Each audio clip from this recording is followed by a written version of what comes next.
Une exoplanète est une planète située en dehors de notre système solaire. Certaines d'entre elles, qui flottent librement, sont appelées planètes errantes.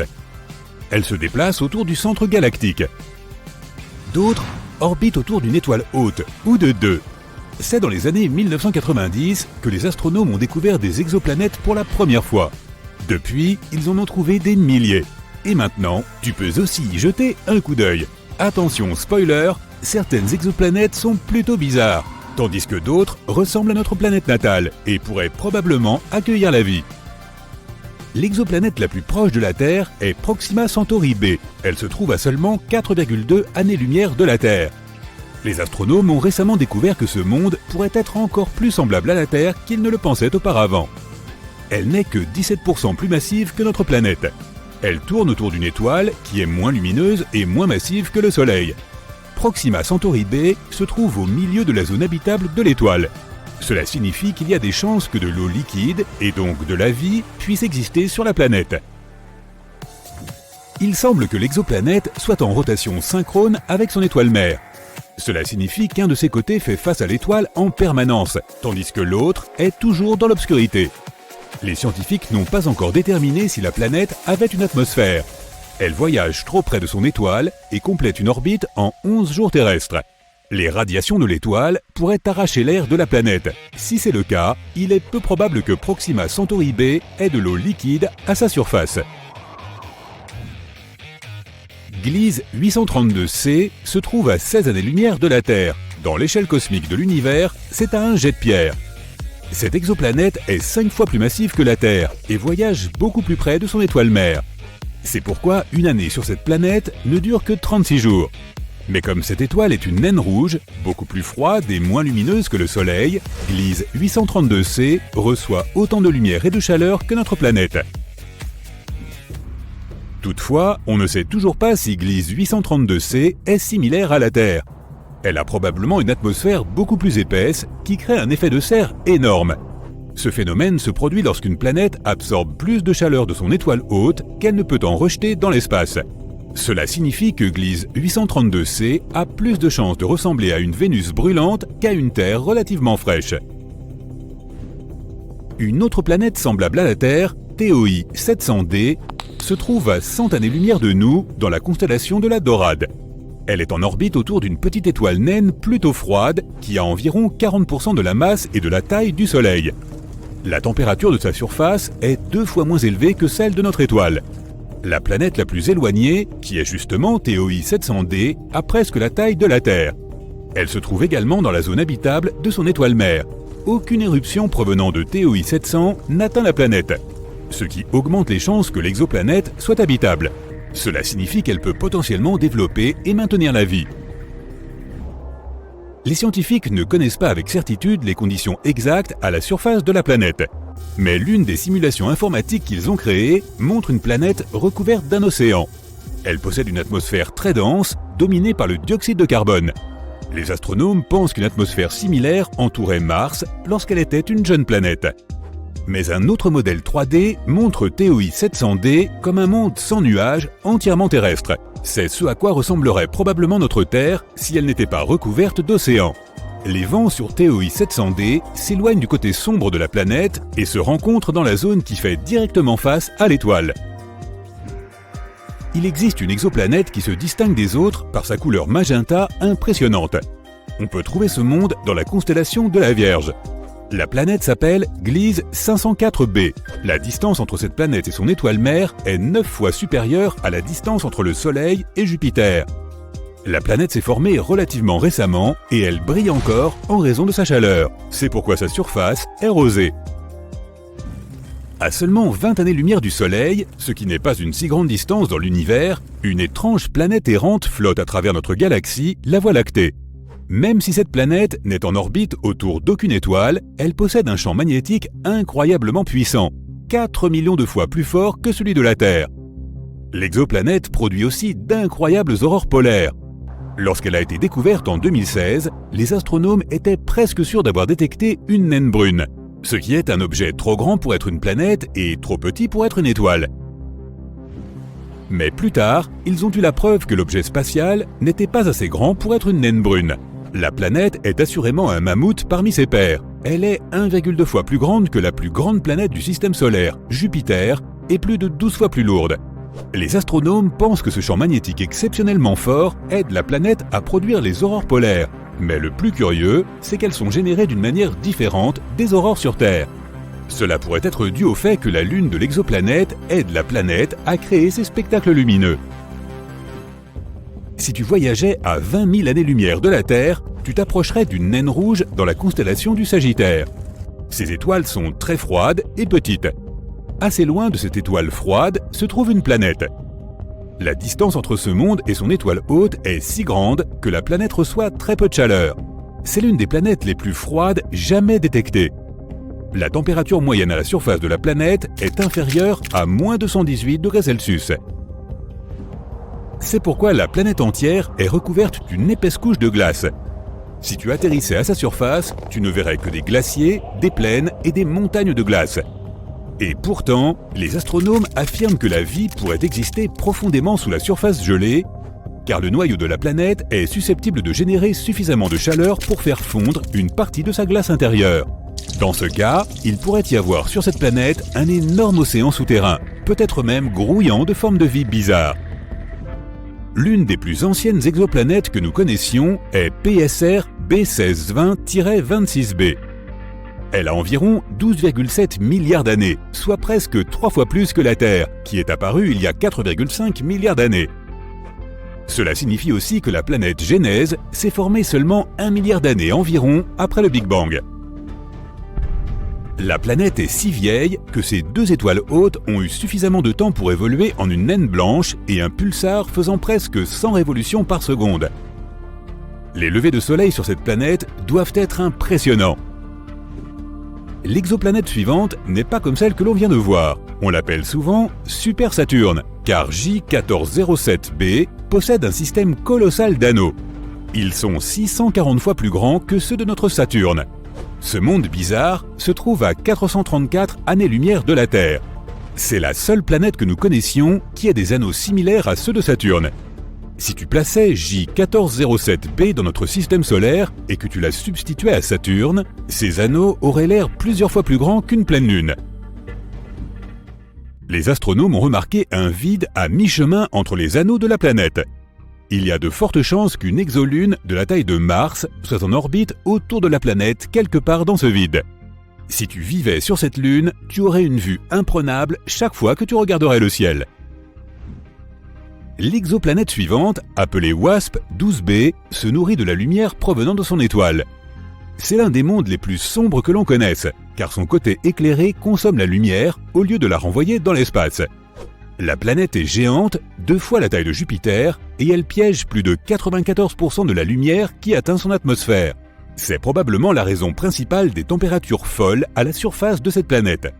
Elles peuvent monter jusqu'à 2500 degrés Celsius, soit seulement 2 fois moins que la surface du Soleil. WASP-12b voyage si près de son étoile haute qu'il ne lui faut qu'une journée pour effectuer une orbite. Son côté sombre n'est pas aussi chaud que son côté éclairé, avec seulement 1200 degrés Celsius. En raison de cette différence de température, la vapeur d'eau et les nuages se rassemblent au-dessus de la surface de la planète. De temps en temps, des tourbillons de matière provenant de l'atmosphère surchauffée de la planète se déversent sur son étoile. À environ 4000 années-lumière de la Terre se trouve une exoplanète qui pourrait n'être qu'un gigantesque diamant. Elle fait 5 fois la taille de notre planète, mais n'a besoin que de 2 heures et 10 minutes pour tourner autour de son étoile mère. C'est un pulsar qui tourne à un rythme de 10 000 rotations par minute. La planète est plus dense que toutes les autres que nous ayons découvertes jusqu'à présent. Elle se compose principalement de carbone, d'une densité si élevée que les astronomes pensent qu'il pourrait être cristallin. Si c'était vrai, cela pourrait signifier qu'au moins une partie de la planète est un diamant. Sur WASP-76b, il pleut du fer du côté sombre de la planète et la température du côté éclairé monte jusqu'à 2400 degrés Celsius, ce qui est assez chaud pour vaporiser la plupart des métaux. Cette exoplanète est un peu plus petite que Jupiter et située à 640 années-lumière de la Terre. Les conditions météorologiques si terrifiantes de ce monde sont dues à son orbite inhabituelle. La distance entre WASP-76b et son étoile mère est 10 fois plus courte que la distance entre Mercure et le Soleil. C'est pourquoi l'étoile et l'énorme planète sont en rotation synchrone.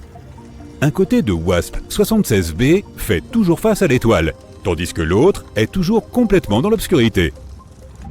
Cette exoplanète bleu vif se trouve à 62 années-lumière de la Terre. Un peu plus grande que Jupiter, elle semble calme et paisible. Sa couleur bleue pourrait faire penser à notre planète natale, mais cette apparence familière cache la nature horrifiante de la planète. Cette belle teinte provient des atomes et des particules de silicate qui composent l'atmosphère. La vitesse du vent sur la planète peut atteindre 8700 km/h, soit 7 fois la vitesse du son. Quant à la température, elle peut y monter jusqu'à 870 degrés Celsius, mais ce n'est pas le pire. Dans ce monde étrange et hostile, il pleut du verre de façon oblique. Probablement pas l'endroit où tu aimerais passer tes prochaines vacances. Cette planète est d'une légèreté comparable à celle de ce petit morceau de peluche accroché à votre pull. Dans le jargon scientifique, elle est désignée sous le nom de WASP 193b, mais appelons-la la planète Barbe à Papa. Elle se trouve à environ 1200 années-lumière de notre système solaire. Bien que nous ne puissions jamais l'observer directement, les chercheurs affirment que la planète Barbe à Papa est essentiellement la cousine plus grande et plus rebondie de Jupiter, avec une masse supérieure de 50%. Sa densité extrêmement faible, associée à d'autres facteurs comme une température élevée et la luminosité infrarouge de son étoile haute, lui confère un caractère particulier.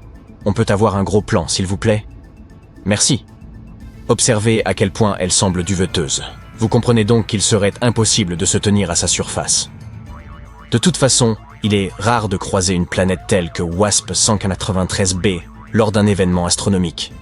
Ces planètes peuvent paraître duveteuses parce qu'elles sont chauffées par leur étoile mère, gonflant comme une guimauve ayant trop côtoyé le feu. Cependant, étant donné la proximité avec leur étoile et leur composition principalement faite d'un mélange hydrogène-hélium, elles ne conservent pas longtemps leur aspect duveteux. C'est comme essayer de tenir un ballon en plein ouragan.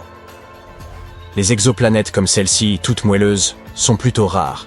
Mais il existe aussi WASP 107b, qui semble tout aussi spongieuse. Celle-ci se situe à 200 années-lumière de nous, et elle réside dans la constellation de la Vierge. D'un certain point de vue, on pourrait dire que cette planète imite la Terre. Elle contient de l'hélium, et son atmosphère renferme du dioxyde de soufre. Bien qu'il y ait une certaine ressemblance, WASP 107b possède une densité plus comparable à celle d'une guimauve. Cela signifie que nous pouvons examiner son atmosphère plus aisément que nous ne le pourrions avec une planète plus massive, comme Jupiter. Les scientifiques ont été stupéfaits lorsqu'ils l'ont observé à travers le télescope spatial James Webb et sa caméra MIRI. Ils ont découvert des nuages constitués de silicates, ou autrement dit, de sable. Imaginez plutôt des châteaux de sable dans le ciel. Ces nuages de sable se trouvent dans la partie supérieure de l'atmosphère de WASP 107b, où la température est d'environ 500 degrés. Normalement, il faudrait 1000 degrés Celsius pour créer ce type de nuage, ce qui laisse les scientifiques perplexes. Comment ces particules de sable ont-elles pu atteindre une telle altitude? Il semblerait que WASP 107b possède son propre cycle de l'eau, mais avec des silicates brûlants au lieu d'H2O. Les particules de silicate sont transportées vers les niveaux supérieurs par un mécanisme cosmique, se refroidissent, se regroupent en nuages, puis retombent sous forme de bruine de silicate. Toutefois, personne ne se prépare à affronter ce genre de tempête de sable avec de la crème solaire. Voici maintenant la famille des planètes Kepler, située dans le système stellaire Kepler 51. Ce trio cosmique se trouve à environ 2400 années-lumière de nous. Bien qu'elles paraissent gigantesques, leur densité est comparable à celle de votre collation préférée. Encore une fois, il s'agit de Barbe à Papa. Les scientifiques ont analysé la composition de ces planètes aériennes. Ils pensent maintenant qu'il s'agit de vastes ballons de gaz constitués principalement d'hydrogène et d'hélium, avec une épaisse couche de brume de méthane. Il semble également que ces planètes pourraient être en train de subir une réduction de taille cosmique. Abordons maintenant une planète appelée Mascara 5b. Non, ce n'est pas un tube de maquillage trouvé dans le tiroir de votre mère. Les scientifiques affirment qu'il s'agit de l'une des planètes les plus chaudes jamais découvertes. Ils la qualifient de Jupiter surchauffé, exhibant une taille impressionnante. presque 2 fois supérieure à celle de Jupiter. La température du jour atteint environ 2700 degrés Celsius, tandis que celle de la nuit descend à 2300 degrés Celsius. Aucune forme de vie ne pourrait survivre dans de telles conditions. À vrai dire, c'est la deuxième température nocturne la plus élevée jamais enregistrée. Pour mettre cela en perspective, la température de la lave en fusion varie entre 700 et 1250 degrés Celsius. Ainsi, cette planète est bien plus chaude que de la roche en fusion. Sa température dépasse même le point de fusion de la plupart des métaux, qui est d'environ 2000 degrés Celsius. Les scientifiques affirment que la chaleur extrême de cette planète est comparable au gaz d'échappement d'un moteur de fusée. En 2005, une étoile célèbre nommée... Attendez. Est-ce un nom ou un numéro de téléphone? Peu importe. L'étoile HD 189733 a une sœur brûlante au nom très similaire puisqu'elle est désignée HD 189733b.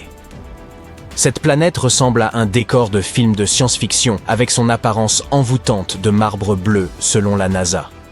Cette apparence serait due à une atmosphère saturée de nuages brumeux imprégnés de verre. La pluie y est constituée de précipitations de verre qui s'abattent en biais à cause des vents violents, soufflant à une vitesse de 8700 km/h. Et effectivement, elle mérite ce sobriquet de sœur brûlante. Les scientifiques ont mesuré les températures diurnes de ce monde cauchemardesque. Elles sont d'environ 930 degrés Celsius. Donc, lorsque la pluie tombe sur cette planète, il s'agit plutôt de verre en fusion que des averses d'eau habituelles. Saviez-vous que l'espace était envahi de guêpes? On parle bien sûr des planètes appelées WASP. Prenez WASP 76b par exemple. Cette planète ardente, semblable à Jupiter, est si extraordinaire qu'il y pleut du fer la nuit. Et le côté diurne n'est pas en reste, avec une température d'environ 2400 degrés Celsius. WASP 76b est peut-être légèrement plus petite que Jupiter, mais ne vous fiez pas à sa taille. Située à 640 années-lumière de la Terre, cette boule de feu possède un climat terrifiant dû à son orbite extrêmement resserrée. Voyez-vous, ces géantes gazeuses, surnommées Jupiter chaudes, apprécient la chaleur et se trouvent très près de leurs étoiles hôtes. Dans le cas de WASP 76b, elle est presque 10 fois plus proche de son étoile que Mercure ne l'est de notre Soleil. Cela laisse cette planète rebelle verrouillée par effet de marée, avec un côté baigné d'une lumière éternelle tandis que l'autre est plongé dans une obscurité perpétuelle. 55 Cancri E est un véritable joyau. C'est l'une des super-terres les plus fascinantes jamais observées. Les scientifiques pensèrent d'abord qu'elle était si riche en carbone que son cœur devait être orné de diamants, grâce à une pression extrême et une température brûlante de 2700 degrés Celsius. Mais les chercheurs ont tempéré cet engouement pour les diamants, révélant qu'il s'y trouvait en réalité moins de carbone que prévu. Après tout, les diamants ne sont pas aussi rares et chers qu'on le suppose, ils sont simplement commercialisés ainsi. Notre dernière destination aujourd'hui est JJ 1214b, située à 40 années-lumière de la Terre. Cette planète est une version surdimensionnée de la Terre, presque 3 fois plus grande en diamètre et 7 fois plus massive. Elle orbite autour de son étoile naine rouge plus rapidement que vous ne pouvez finir une pizza, accomplissant une révolution complète en seulement 38 heures. Ce n'est pas seulement la taille ou l'orbite de cette planète qui la rend extraordinaire. Avec des températures avoisinant les 230 degrés, c'est aussi un endroit brûlant. Mais ce qui est vraiment incroyable, c'est que cette planète est pratiquement submergée par l'eau. Les températures extrêmes et les pressions énormes sur JJ 1214b créent des matériaux fascinants, comme la glace chaude et l'eau superfluide. La superfluidité se produit dans l'hélium liquide à des températures extrêmement basses. Sur Terre, l'eau ne peut pas devenir superfluide, car cela nécessite une température ridiculement basse et une pression hors norme. Et même si vous pouviez en produire, de toute façon, cela ne vous servirait pas à grand-chose. Vous finiriez simplement déshydraté.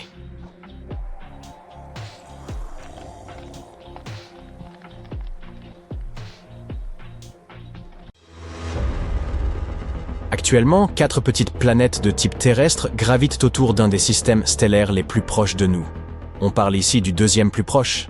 Ces petits mondes rocheux ont chacun une masse d'environ 20 à 30% de celle de la Terre. Donc pas tout à fait une Terre version 2.0, mais néanmoins assez solide. Est-ce que l'un d'eux deviendra notre nouvelle maison un jour? Eh bien, ils sont tous assez proches, donc les humains du futur pourraient en fait les visiter un jour, pas l'année prochaine ni rien, mais nous pourrions potentiellement y envoyer des missions. Ne vous attendez pas à des voisins extraterrestres, cependant. Ces planètes ne sont probablement pas habitables. Du moins, pas par quelque chose que nous reconnaîtrions. Jetons un coup d'œil à eux. Les planètes s'appellent Barnard B, C, D et E. Comme c'est créatif, n'est-ce pas? La plus proche a une masse de 26% de celle de la Terre. La deuxième est un peu plus grande, avec une masse de 30% de celle de la Terre. La troisième a 4% de masse en plus par rapport à la précédente. Et la plus éloignée est... Non, ce n'est pas la plus grande. En réalité, c'est juste un bébé, avec une masse de 19% de celle de la Terre. Toutes les planètes sont probablement rocheuses, comme les planètes internes de notre système solaire. Elles orbitent très près de leur étoile. C'est la raison pour laquelle elles ne prennent que quelques jours, moins d'une semaine, pour faire un tour complet. Alors, qu'en est-il de cette étoile autour de laquelle ces petits gars tournent? Elle s'appelle l'étoile de Barnard. Les astronomes ont toujours eu l'intuition qu'il pourrait y avoir au moins une planète en orbite autour d'elle. Tout d'abord, cette étoile est super proche, en termes cosmiques, bien sûr. Seul le trio d'Alpha Centauri est plus près de nous. L'étoile de Barnard se trouve à un peu moins de 6 années-lumière, ce qui est essentiellement à côté. En même temps, elle n'est pas comme notre Soleil. L'étoile de Barnard est une naine rouge, le type d'étoile le plus commun qui existe. Elle n'a qu'environ 1/6 de la masse du Soleil. Mais les naines rouges sont une mine d'or pour apprendre sur les planètes hors de notre système. Et étudier l'étoile de Barnard peut aider les scientifiques à comprendre à quoi ressemblent les planètes autour d'étoiles solitaires, comme notre Soleil ou cette naine rouge. Ou quel type d'environnement ces planètes pourraient avoir. Et surtout, nous pourrions enfin trouver la réponse à cette question super importante. L'un de ces endroits pourrait-il réellement abriter la vie? Pendant longtemps, les scientifiques ont pensé qu'il pourrait y avoir une grande géante gazeuse semblable à Jupiter qui se trouvait près de l'étoile de Barnard.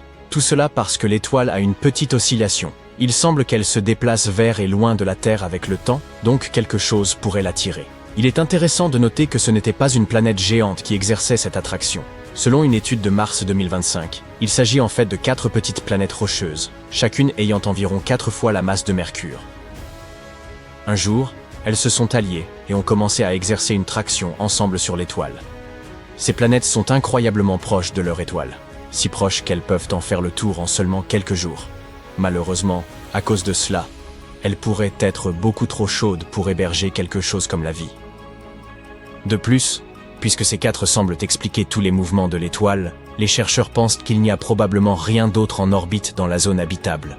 Donc, il n'y a pas de Terre 2.0 en orbite autour de l'étoile de Barnard. Pourtant, c'est une découverte impressionnante, surtout sachant que cette étoile est fondamentalement notre voisine cosmique. De plus, le système ne restera peut-être pas hors de portée éternellement. Avec des moteurs à fusion nucléaire ou des voiles solaires, des systèmes de propulsion futuristes qui pourraient rendre le voyage bien plus rapide, nous pourrions probablement y aller un jour. Et alors, nous découvrirons enfin si ces mondes sont vraiment sans vie, et peut-être même les coloniserons-nous. Maintenant, voyons comment les scientifiques ont découvert les planètes cachées de l'étoile. Habituellement, les astronomes repèrent les exoplanètes lorsqu'ils les voient traverser devant leurs étoiles et bloquer ainsi une partie de la lumière. Mais l'étoile de Barnard est délicate car, de notre point de vue, c'est comme si nous regardions le système d'en haut, donc ces planètes ne bloquent pas la lumière de la manière habituelle. C'est pourquoi ils l'appellent le grand cachalot blanc de la chasse aux planètes. Pour contourner cela, les chercheurs ont utilisé un instrument ultra-sensible appelé Maroon X, attaché au télescope Gemini North sur le volcan Mauna Kea à Hawaï. Sur 112 nuits réparties sur 3 ans, le télescope a détecté de minuscules changements dans le mouvement de l'étoile. Ces déplacements ont permis aux scientifiques de déterminer combien de planètes doivent tirer sur l'étoile, ainsi que d'estimer leur taille. Au début, ils ont trouvé 3 planètes. Mais ensuite, ils ont utilisé un autre appareil, délicieusement appelé Espresso, et situé au Very Large Telescope au Chili. Et ce n'est qu'après une dose de cet espresso qu'ils ont découvert une 4e planète. En combinant les données des deux instruments, ils ont pu dire, plus ou moins avec confiance, que leur découverte était solide, pas seulement des anomalies aléatoires dans les données. Bien que les naines rouges comme l'étoile de Barnard soient le type d'étoile le plus courant dans l'univers, la plupart sont beaucoup trop éloignées pour que nous puissions facilement observer des planètes autour d'elles. Ces nouvelles découvertes suggèrent que de petites planètes rocheuses pourraient être assez courantes autour de ces étoiles. Et c'est énorme pour les découvertes futures. Maintenant, découvrir de nouvelles exoplanètes, c'est vraiment génial. Mais ce pourrait être encore plus excitant de s'attarder sur leur naissance et leur évolution. Et une étude récente a fait la découverte la plus plaisante qui soit. Des exoplanètes nouvellement nées pourraient en fait ressembler à des Smarties, ce bonbon britannique populaire, plutôt qu'à des sphères. Nous avons toujours un peu supposé que les jeunes planètes naissaient en forme de boule. Mais elles pourraient être des sphéroïdes oblongs à la place. Une équipe de scientifiques de l'université du centre du Lancashire en Angleterre a utilisé des simulations informatiques pour construire un modèle de la formation des planètes dans les disques de gaz dense entourant de jeunes étoiles. Ensuite, ils ont comparé ces modèles avec des observations réelles et ont remarqué que les jeunes planètes prenaient des formes assez inhabituelles. Le problème est que même si près de 6000 exoplanètes ont été découvertes jusqu'à présent, les astronomes ne comprennent toujours pas clairement la succession des événements marquant leur naissance et leur évolution précoce. Mais cette nouvelle recherche pourrait enfin éclaircir ce processus. Ainsi, les astronomes ont examiné les mécanismes de formation des planètes géantes gazeuses comme Jupiter et sont parvenus à la conclusion que les planètes se construisent à partir de leur centre. Par la suite, les chercheurs se sont concentrés sur les formes initiales de ces planètes. Ils étaient également intéressés par la façon dont ils pouvaient favoriser la croissance de ces graines planétaires. Comment pourraient-elles se transformer en de telles planètes massives, certaines d'entre elles étant plus grandes que les plus grands géants de notre système solaire? Selon la théorie standard de la formation des planètes, une telle croissance se produit de manière progressive et douce. Tout d'abord, les particules de poussière commencent à s'agglutiner, se transformant en objets de plus en plus grands. Ce processus dure très longtemps et est connu sous le nom d'accrétion de noyaux. C'est le modèle de formation planétaire que les scientifiques privilégient. Il existe une autre théorie selon laquelle la naissance des planètes pourrait se produire sur des périodes plus courtes. Cette idée implique un disque protoplanétaire, un disque de gaz qui constitue 99% de sa masse, et de poussière, environ 1%. Ce disque orbite autour d'une étoile nouvellement formée, et hypothétiquement, les planètes pourraient se former à partir de ce nuage. Les disques protoplanétaires sont probablement des sous-produits courants de la formation stellaire. Ils peuvent aller de 0,001 à 0,3 masses solaires. À l'intérieur de ces disques, la matière se déplace lentement vers l'intérieur et les particules de poussière grossissent jusqu'à atteindre la taille de galets. À un certain moment, après 2 à 3 millions d'années, un disque protoplanétaire géant en rotation se brise en morceaux, et c'est ainsi que naissent les bébés planètes. Cette théorie est connue sous le nom de modèle de instabilité de disque. Quant au modèle élaboré par l'équipe, il semble soutenir cette deuxième théorie, moins favorisée, la formation rapide des planètes par instabilité du disque. Tout cela parce que cette théorie explique comment de grandes planètes peuvent se former relativement rapidement à des distances assez importantes de leurs étoiles hôtes.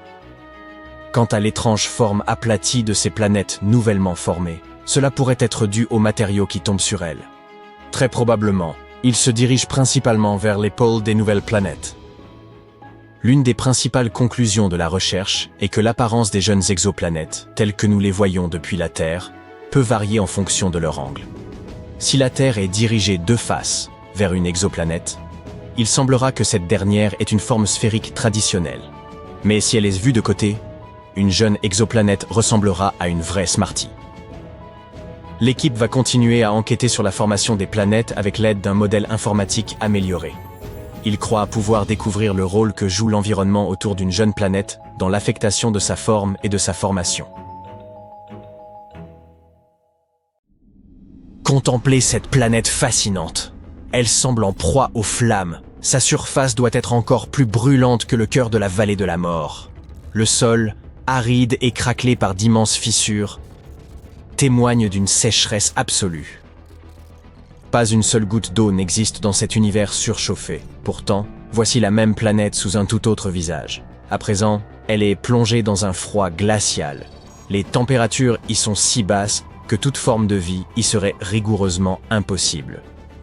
Ce monde singulier, baptisé HD 2794D, se situe à 19,7 années-lumière de la Terre, au sein de la constellation de l'Éridan. Il s'agit d'une super-Terre, c'est-à-dire d'une planète plus massive que la Terre, mais plus modeste que les géantes glacées comme Neptune.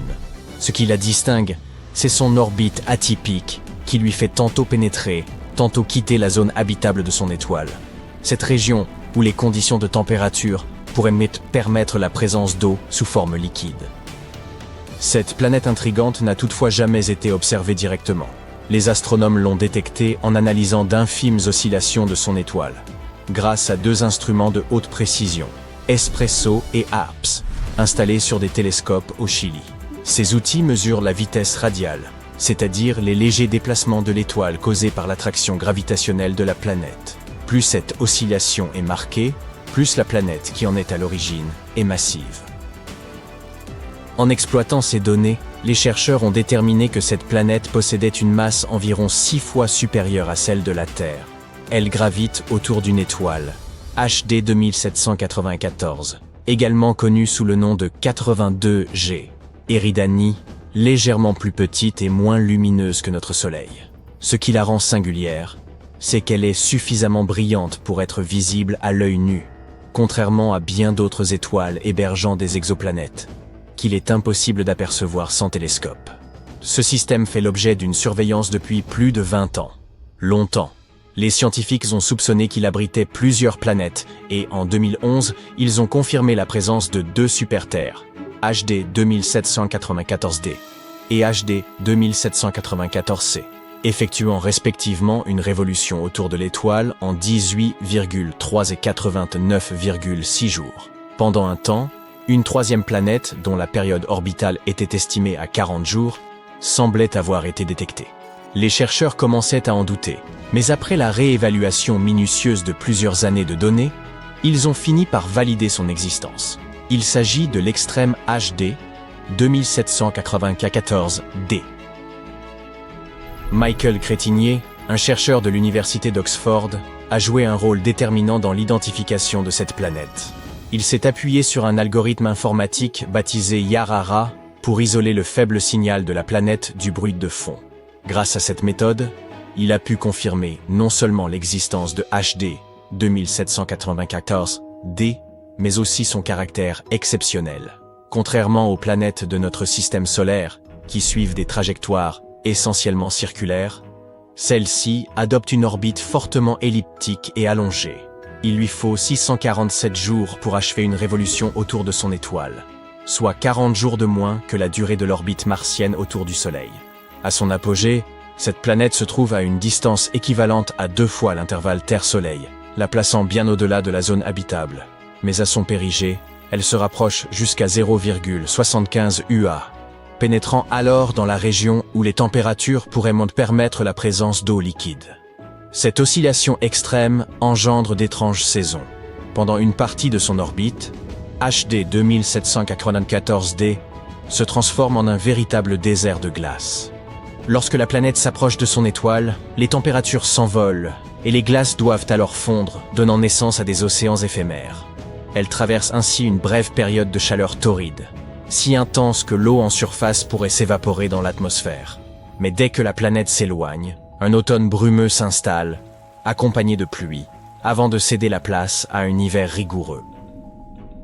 Autrement dit, cette planète oscille entre un froid extrême et une chaleur accablante, rendant son environnement imprévisible pour toute forme de vie. Si des organismes s'y sont développés, ils doivent nécessairement être capables de résister à un milieu en perpétuel bouleversement. Mais pourquoi HD 2794D suit-elle une orbite si singulière? Elle pourrait être le vestige d'événements survenus il y a des milliards d'années, alors que le système planétaire était encore en formation. À une époque reculée, une autre planète de taille aurait pu perturber son orbite, lui imposant cette trajectoire. Une autre théorie suggère qu'une planète géante autrefois présente dans le système aurait contraint HD 2794D à suivre une orbite allongée sous l'effet de son influence gravitationnelle.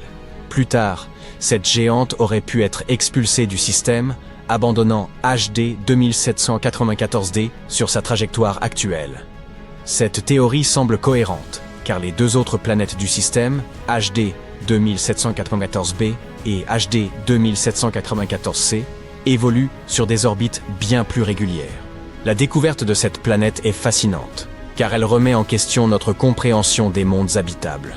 Contrairement aux planètes qui résident en permanence dans la zone habitable, HD 2794d ne fait que la traverser. Les scientifiques veulent savoir si elle pourrait tout de même abriter la vie, ne serait-ce que temporairement. Pour répondre à cette question, de futurs télescopes analyseront son atmosphère à la recherche d'eau, de gaz ou même de traces biologiques. Une autre super-Terre susceptible d'abriter la vie évolue autour d'une étoile située à 137 années-lumière. En termes astronomiques, c'est relativement proche. Une année-lumière équivaut à environ 9,5 milliards de kilomètres. Baptisée Tweet 515b, cette planète est une fois et demie plus grande que la Terre et, contrairement à HD 2794d, elle demeure en permanence dans la zone habitable. Regardez, voici à quoi les astronomes pensent que cette planète pourrait ressembler. TOA 715b boucle son orbite très rapidement, en à peine 19 jours. Mais bien qu'elle soit proche de son astre, elle pourrait ne pas être excessivement chaude, car son étoile se trouve être une naine rouge, un corps céleste plus petit et plus froid que notre Soleil. Cela signifie que TOA 715b pourrait avoir un climat plus tempéré que d'autres exoplanètes orbitant autour d'étoiles plus chaudes. La NASA a détecté cette planète grâce au satellite Transiting Exoplanet Survey, qui repère les exoplanètes en observant les légères baisses de luminosité d'une étoile lorsqu'une planète passe devant elle. Comme les naines rouges sont plus petites et moins brillantes que le Soleil, les planètes en transit sont plus faciles à identifier. Les astronomes comptent approfondir l'étude de cette planète grâce au télescope spatial James Webb. Situé à 1,6 million de kilomètres de la Terre, ce télescope ultra performant est capable d'analyser l'atmosphère des exoplanètes. Si TOI 715b en possède une, il pourrait aider les chercheurs à en identifier les gaz présents et évaluer si les conditions sont propices à l'eau liquide, voire à la vie. Un autre monde prometteur dans notre quête de vie extraterrestre est une super-Terre ultra-dense du système K2 360. Une équipe internationale de chercheurs japonais et européens a identifié ce système planétaire en orbite autour d'une étoile semblable au Soleil à 750 années-lumière.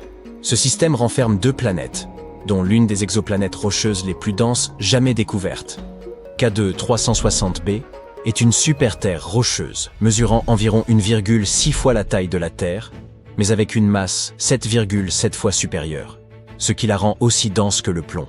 Elle orbite autour de son étoile à une vitesse fulgurante, achevant une révolution en seulement 21 heures. C'est la planète à période de révolution ultra courte la plus dense connue, avec des propriétés bien mesurées.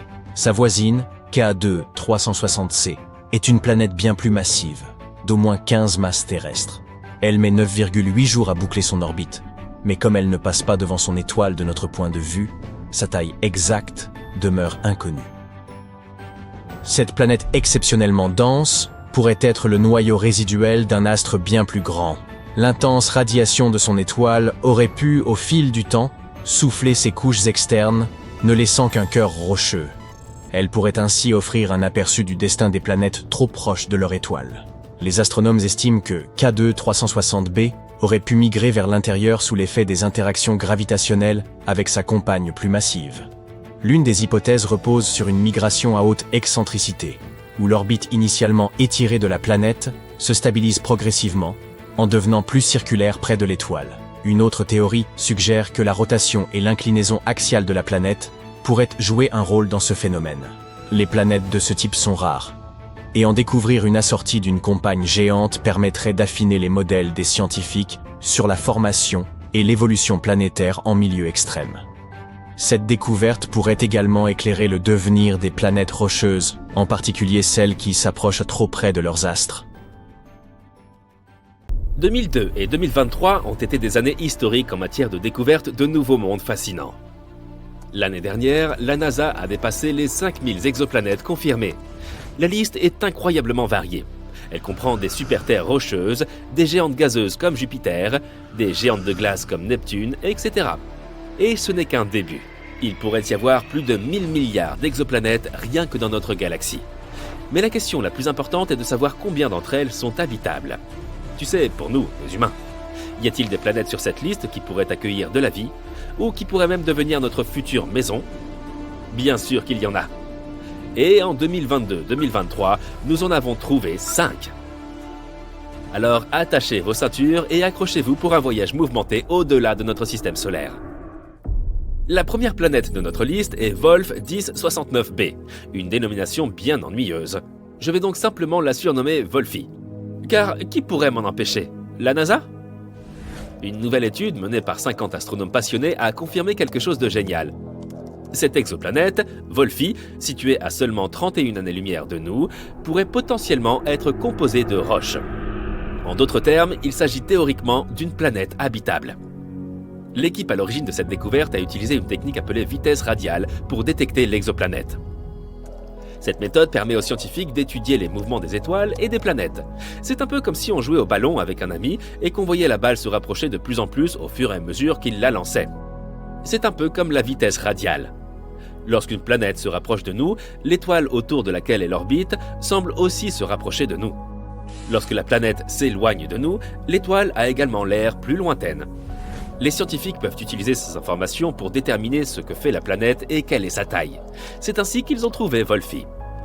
On estime que cette exoplanète a la taille de la Terre et qu'elle a une masse égale à 1,5 fois celle de notre planète. Elle est en orbite autour d'une étoile naine rouge que j'appellerais Wolfie's Mama. Mais c'est là que le bas blesse. Wolfie orbite dans la zone habitable de son étoile, ce qui signifie qu'il s'agit d'un candidat idéal pour la présence d'eau sous forme liquide à sa surface. C'est comme si nous avions touché le jackpot exoplanétaire. Waouh, j'aimerais bien avoir acheté un ticket.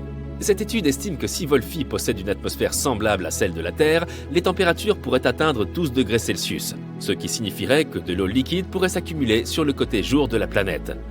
Mais voici le hic. L'exoplanète est verrouillée par son étoile, ce qui signifie que c'est toujours le même côté qui fait face.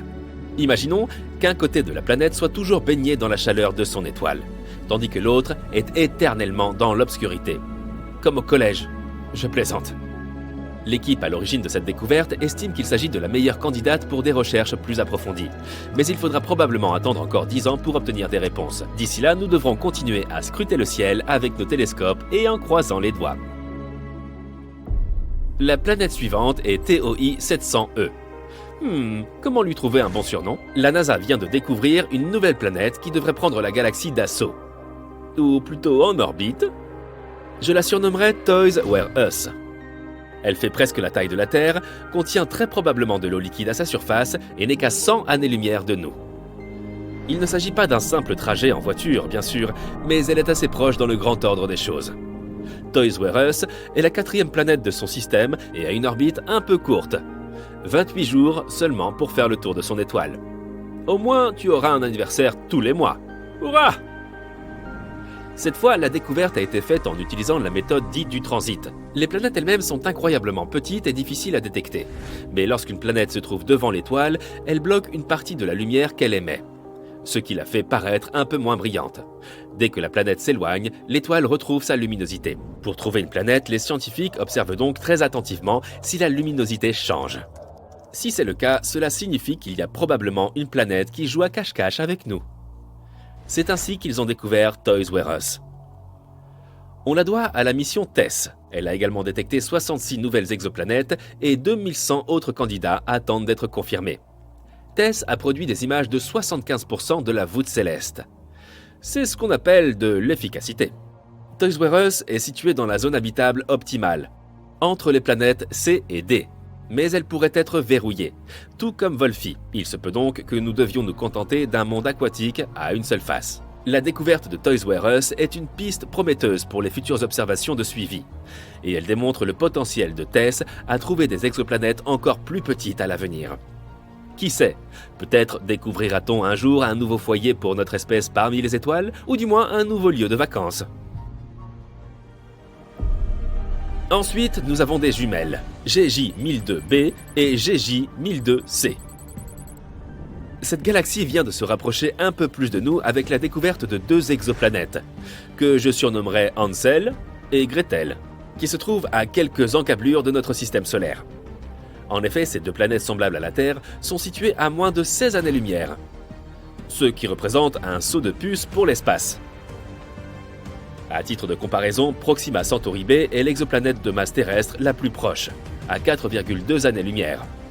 Ces deux nouvelles voisines sont donc parmi les plus proches de nous. Elles sont toutes deux en orbite autour d'une étoile naine rouge dont la masse équivaut à peine à 1/8 de celle du Soleil. Elle est plutôt froide et peu lumineuse, mais ce n'est pas grave car les deux planètes en sont très proches. Hansel met 10 jours à tourner autour de son étoile, tandis que Gretel met un peu plus de 21 jours. Encore des anniversaires en plus, j'imagine. La découverte a été faite par une équipe scientifique internationale et n'a pas été une mince affaire. L'équipe a dû travailler avec 2 instruments, Espresso et Carmenes. Le résultat? Un café latte? Non. Ce qu'ils ont obtenu, ce sont des mesures si précises que l'on peut pratiquement compter le nombre de cratères à la surface des planètes. En effet, les planètes sont situées dans la zone habitable de leur étoile et ont une taille parfaite, ce qui en fait des candidates idéales pour de futures études sur l'atmosphère. Le principal responsable de l'étude a déclaré « La nature semble vouloir nous montrer que les planètes semblables à la Terre sont très répandues. Grâce à ces 2 planètes, nous en connaissons désormais 7 dans des systèmes planétaires très proches du Soleil. Qui aurait cru que nos voisins pouvaient être si accueillants ?» En conclusion, la découverte de Hansel et Gretel est un pas de géant pour l'humanité. Alors, levons tous nos verres de H2O, ou de ce que l'on boit sur les exoplanètes, et célébrons-la. La dernière planète de notre liste est LP 890-9C. Je l'appellerai Bob.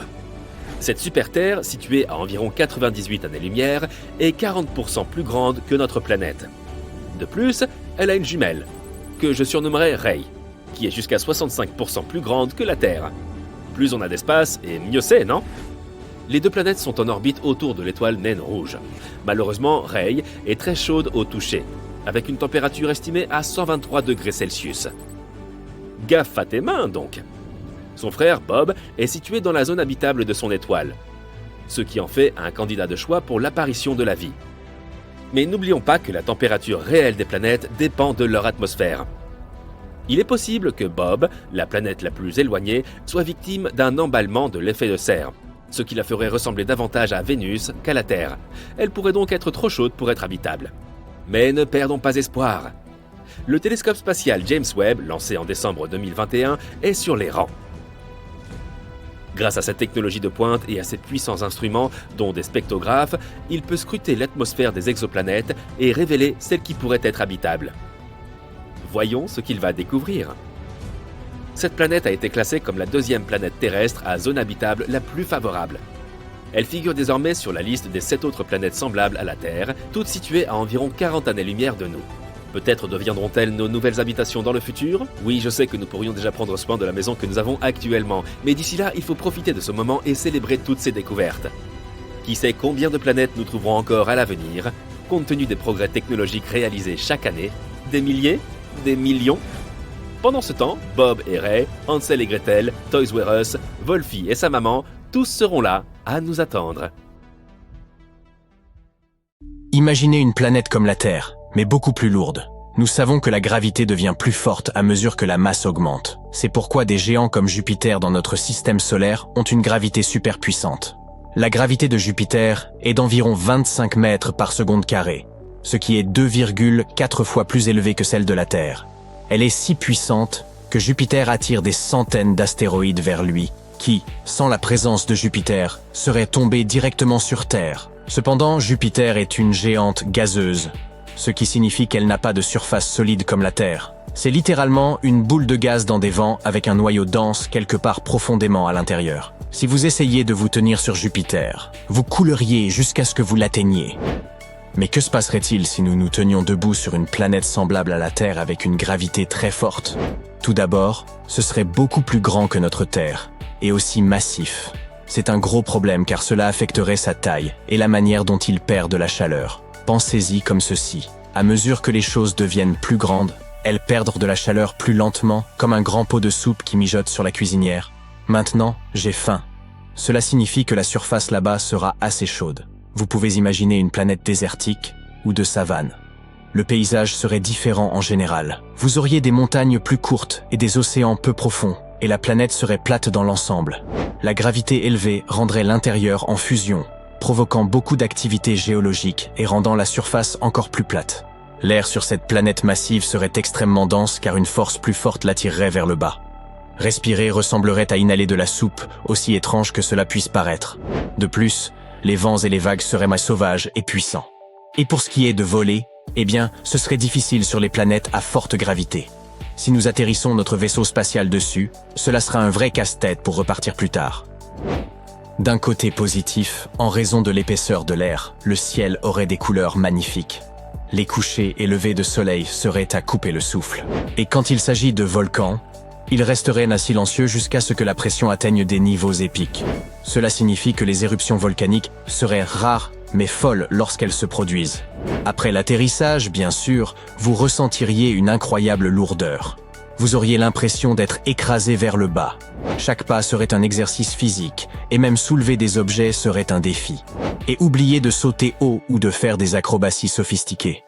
Sur cette planète, vos sauts seraient à peine perceptibles. Même respirer serait difficile pour nous. Donc, si nous voulions y vivre, nous devrions adapter tous nos sports et jeux de manière significative. Et gravir une de ces petites montagnes ressemblerait à monter un escalier sans fin. Les bâtiments devraient en être courts et robustes également, comme de petites tours trapues. Les structures hautes pourraient facilement s'effondrer sous le poids de la gravité. Et sur une planète comme celle-ci, même une petite chute pourrait être désastreuse. Donc, les habitants seraient principalement des créatures robustes à 4 pattes, assurant leur stabilité et leur proximité avec le sol. Ainsi, les créatures vivant ici devraient être robustes. Le meilleur exemple est l'Elcor de Mass Effect. C'est une espèce originaire du monde à haute gravité d'Ekuna. En ce qui concerne la marche, ces créatures devraient choisir entre la stabilité et l'économie d'énergie. Moins de pattes serait idéal pour économiser de l'énergie. Dans ce cas, elles se déplaceraient comme un pendule oscillant, mais elles ne seraient pas très stables. Plus de pattes ont l'effet opposé. Ces gens auraient également besoin de poumons robustes pour respirer, de cœurs puissants pour pomper le sang contre la gravité et d'os super denses. Leurs veines pourraient même avoir des muscles, comme nos artères. Et avec autant d'oxygène autour en raison de l'atmosphère épaisse, ces créatures pourraient devenir vraiment grandes. En d'autres termes, si nous vivions sur une telle planète, nous ressemblerions tous à des culturistes. La bonne nouvelle, c'est qu'avec tout l'effort supplémentaire, vous pourriez profiter de plus de nourriture savoureuse. Vous auriez besoin des calories supplémentaires pour suivre le nouveau style de vie. Voilà à quoi ressemblerait la vie sur une planète à forte gravité. Maintenant, qu'en est-il de l'opposé, une planète avec une gravité très faible? Au lieu de vous sentir ancré et lourd, vous vous sentiriez remarquablement léger et flottant. Pour avoir une idée de ce que pourrait être une faible gravité, pensez à la sensation de sauter sur un trampoline. Lorsque vous sautez dans les airs, vous éprouvez un bref moment d'apesanteur avant que la gravité ne vous ramène au sol. Maintenant, imaginez que cette sensation d'apesanteur ne disparaisse jamais vraiment. Vous vous sentiriez incroyablement agile. Chaque pas serait un peu comme marcher sur la Lune, où vous pouvez faire des bonds énormes avec peu d'efforts. Une des plus grandes différences sur une telle planète serait le climat et les températures. Contrairement à la précédente, ce monde plus léger pourrait ne pas être aussi efficace pour retenir la chaleur. Cela pourrait se traduire par des températures plus douces et plus stables par rapport à la Terre. Imaginez un monde où chaque journée ressemble à une agréable journée de printemps. Les saisons pourraient toujours exister, mais les extrêmes des étés brûlants et des hivers glaciaux seraient beaucoup moins prononcés. Ainsi, les activités de plein air seraient un plaisir tout au long de l'année.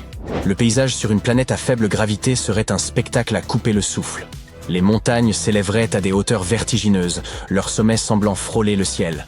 Ces majestueuses formations géologiques pourraient dépasser les couches de nuages. Les vallées et les canyons seraient profonds et étendus. Respirer là-bas serait un jeu d'enfant, littéralement. Avec une atmosphère plus fine, vous trouveriez beaucoup plus facile d'inhaler.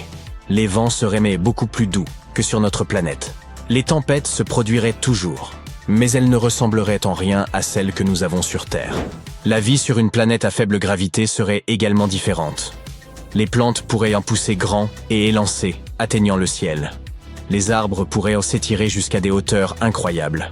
Les animaux seraient grands et gracieux, avec de longs membres et des corps élancés. Ils se déplaceraient avec élégance. Les ailes pourraient être une caractéristique courante parmi eux.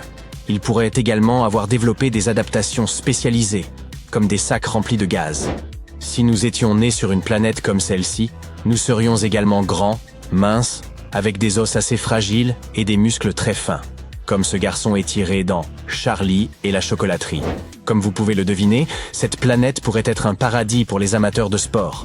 Les jeux traditionnels comme le basketball, le football et le volleyball pourraient devenir incroyablement populaires ici et bien plus amusants.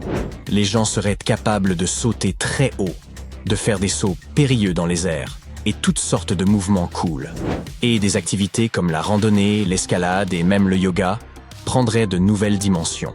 Faire des acrobaties serait aussi naturel que de marcher. Et toutes les tâches quotidiennes difficiles qui nécessitent de soulever et de porter seraient sans effort.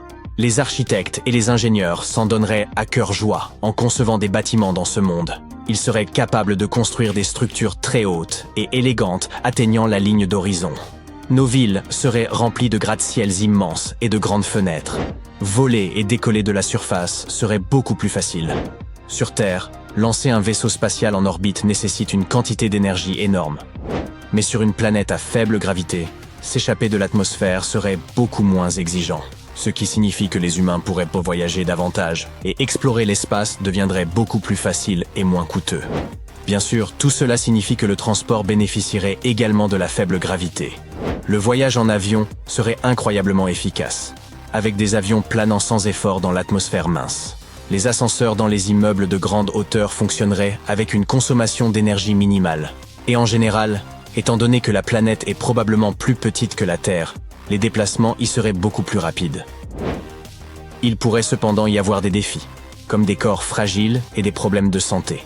De plus, nous serions probablement fatigués plus rapidement en raison de toute l'atrophie musculaire et d'autres facteurs. Et peut-être que l'écosystème ne serait pas aussi diversifié que celui de la Terre. Mais quand même, il semble que vivre sur une planète à faible gravité soit bien mieux que sur une planète à forte gravité. De plus, il semble que cela pourrait même être mieux que la Terre. Alors peut-être qu'un jour, nous trouverons une planète qui sera comme un paradis pour les humains. En attendant, prenons soin de notre magnifique Terre. Et si le soleil faisait boum? Tu l'as deviné, ce serait une très mauvaise nouvelle. Cette vidéo était vraiment courte aujourd'hui, hein? Mais attends, j'ai autre chose. Si le soleil explosait, ce serait le chaos dans le système solaire. Et les scientifiques nous disent que ça arrivera forcément un jour. Mais pourquoi? Et comment est-ce que ça se passera exactement? Nous sera-t-il possible de survivre? Eh bien, nous allons voir tout ça. Nous allons d'abord faire un voyage jusqu'au cœur du Soleil. Il est rempli d'atomes d'hydrogène qui se livrent à une incroyable danse du diable. Ces atomes sont tellement excités qu'ils s'entrechoquent sans cesse de toute leur force. Et lorsqu'ils entrent en collision, quelque chose de magique se produit, ce qu'on appelle la fusion nucléaire. Grâce à cette immense fiesta, les atomes d'hydrogène se combinent pour former des atomes d'hélium. Une expérience de chimie à grande échelle. Au cours de cette fusion nucléaire, une toute petite partie de la masse des atomes d'hydrogène est transformée en une énorme quantité d'énergie.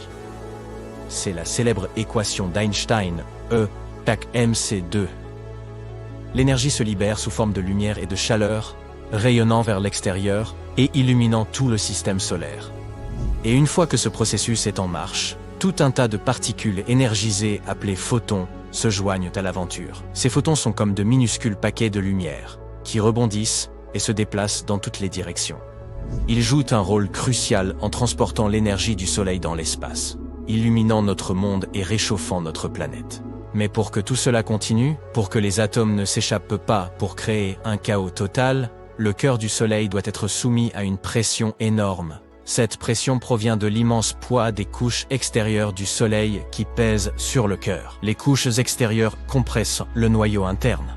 Mais les couches internes ne se laissent pas faire. L'énergie et les photons font tout ce qu'ils peuvent pour s'échapper du cœur du Soleil. Mais ce noyau est très dense, immensément dense, et la pression est si forte que l'énergie prend une éternité pour s'échapper. Elle rebondit, est absorbée et réémise par d'autres particules. Finalement, au bout d'un long moment, elle atteint la surface du Soleil et s'envole dans l'espace pour nous parvenir sous forme de lumière. Tu sais maintenant comment fonctionne le Soleil. Maintenant, que se passe-t-il lorsqu'il arrive en fin de vie?